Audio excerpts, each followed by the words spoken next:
এই খালুঘাট শাখার যারা আয়োজন করছেন ওনাদেরকে, যারা আমাকে কথা বলার জন্য সুযোগ করে দিল তাদেরকেও ধন্যবাদ জানাই।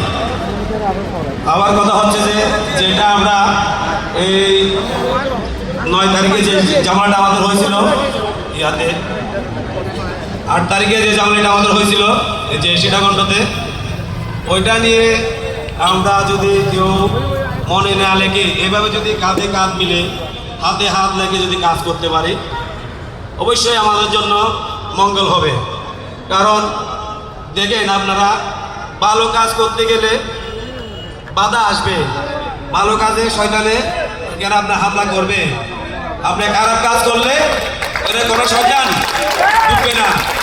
শয়তান বলবে যে তুমি খারাপ কাজ করতেছো, তোমাকে আমি বাধা দিব না। তুমি যদি ভালো কাজ করো, শয়তান না, শয়তান তো দেয় আমাদের সাথে মানুষ নামের কতগুলো শয়তান আছে, এরাও আমাদেরকে বাধা দিবে। কিন্তু শয়তান দূর করার জন্য